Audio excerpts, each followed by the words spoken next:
తూర్పుగోదావరి జిల్లాలో పెద్ద పులి సంచారం స్థానిక ప్రజలను ఆందోళనకు గురిచేస్తోంది. గోపాలపురం మండలంలోని బుచ్చియాపాలెం, నందిగూడెం మీదుగా తొక్కిరెడ్డిగూడెం, కరిచెర్లగూడెం ప్రాంతాల్లో పెద్ద పులి సంచరిస్తున్నట్లు అటవీశాఖ అధికారులు గుర్తించారు.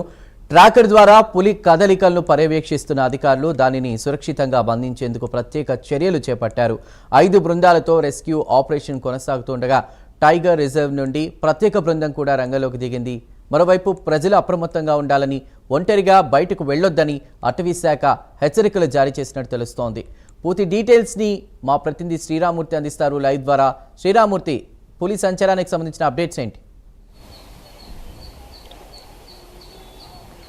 చందు, ఏదైతే పాపికొండల అభయారణ్యంలో ఉండే ఈ పెద్ద పులి గతంలో ఉమ్మడి తూర్పుగోదావరి జిల్లాలో అలాగే పశ్చిమ గోదావరి జిల్లాలో కూడా ఒక అలజడి సృష్టించిన పరిస్థితి ఉంది.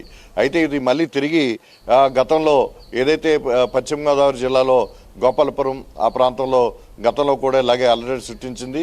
మళ్ళీ ఇప్పుడు గోపాలపురంలోని ఏదైతే తొక్కిరెడ్డిగూడెం, కరిచెర్లగూడెం ప్రాంతాల్లో ఇప్పుడు పెద్ద పులి వచ్చింది. ఇప్పుడు పొలాల్లో ఇక్కడ తిరుగుతున్న పరిస్థితి ఉంది. ఇక్కడ పాదముద్రలను కూడా అటవీ శాఖ అధికారులు గుర్తించారు. అంటే రేడియో కాలర్ ద్వారా. అదే గతంలో ఉమ్మడి తూర్పుగోదావరి జిల్లాలో ఈ పెద్ద పులిని పట్టుకున్నప్పుడు దీన్ని తిరిగి అభయారణ్యంలో వదిలేటప్పుడు మళ్ళీ దీనికి ఒక రేడియో కాలర్ని అమర్చారు.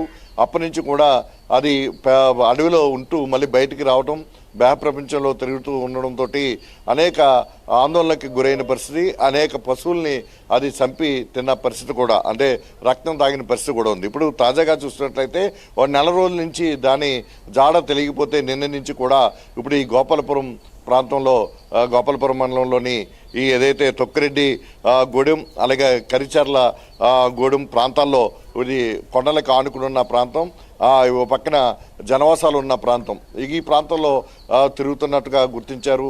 దీంతో ప్రత్యేకమైన డ్రోన్లతోటి కూడా దీని జాడ తెలుసుకోవడానికి మొత్తం 60 మంది అటవీశాఖ అధికారుల బృందం దీనికోసం జల్లెడ పడుతున్నారు.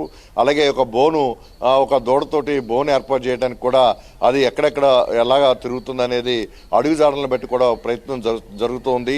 ఇప్పుడు ఈ గ్రామంలో ఈ 2 గ్రామాల్లో కూడా అప్పుడు అటవీశాఖ అధికారులు మొత్తం పర్యవేక్షణలో ఈ పులిని పట్టుకునేందుకు ప్రయత్నం చేస్తున్నారు. అంటే పట్టుకుని మళ్ళీ అభయారణ్యంలో వదలాలని, అలాగే జనవాసాల్లోకి రాకుండా దాన్ని నిరోధించడానికి ఈ చర్యలు చేపట్టారు. అయితే పెద్ద పులి మళ్ళీ ఇక్కడ సంచారం చేయడంతో అది గ్రామాల్లోకి ఎక్కడ వస్తుందో, ఇళ్ల మీదకి ఎక్కడికి వస్తుందో అనేది ఇక్కడ గ్రామస్తులు ఆందోళన చెందడం మరొకటి. అయితే ఈ పొలాల్లో ఉన్న గేదెల మీద, పశువుల మీద, ఆవుల మీద ఎక్కడ దాడి చేస్తుందని చెప్పి రైతులు మరోవైపు ఆందోళన చెందుతున్నారు. ఇప్పటికే టామ్ వేసి ఎవరు కూడా ఈ పశువుల్ని కానీ గొర్రెల్ని కానీ ఏమీ కూడా ఈ అటవీ ప్రాంతంలో మేతకి తీసుకురావద్దు, తోలొద్దు అని చెప్పేసి కూడా ఇప్పుడు టామ్ వేసి ఇక్కడ రైతులందరూ కూడా అప్రమత్తం చేశారు. అలాగే ప్రజలు కూడా ఎవరు ఒంటరిగా తిరగొద్దని కూడా, అలాగే పొలాల్లోకి వెళ్ళేవారు కూడా ఎవరు కూడా ఒంటరిగా వెళ్ళొద్దని కూడా ఇక్కడ టామ్ వేసి ఇక్కడ రెవెన్యూ, పోలీసు అధికారులు అప్రమత్తం చేశారు. మరోవైపు ఈ 60 మంది ఫారెస్ట్ అధికారుల బృందం దీన్ని జాడ తెలుసుకుని దాన్ని మళ్ళీ తిరిగి అభయారణ్యంలోకి పంపించేందుకు, దాన్ని నిరోధించేందుకు, అంటే బయటికి జనవాసాలకు రాకుండా నిరోధించేందుకు కట్టుదిట్టమైన చర్యలతోటి ముందుకు వెళ్తున్న పరిస్థితి ఉంది. అది గతంలో తూర్పుగోదావరి జిల్లా, ఉమ్మడి తూర్పుగోదావరి జిల్లా అలాగే పోలవరం జిల్లాలో పర్యటించింది. అది చాలా రోజులు ఇక్కడే గ్రామాల్లో తిరిగిన పరిస్థితి ఉంది. ఇక్కడి నుంచి గోదావరి దాటి అవతలకి వెళ్ళిన తర్వాత ఒక 15-20 రోజులు దాని జాడ తెలియలేదు. ఇప్పుడు ఇక్కడ గోపాలపురం మండలంలోని ఈ ప్రాంతాల్లో తిరుగుతుండటంతో ఇక్కడ రైతులు, ప్రజలు కూడా ఆందోళన చెందుతున్న పరిస్థితి ఇక్కడ కనిపిస్తుంది. చందు. రైట్ శ్రీరామూర్తి.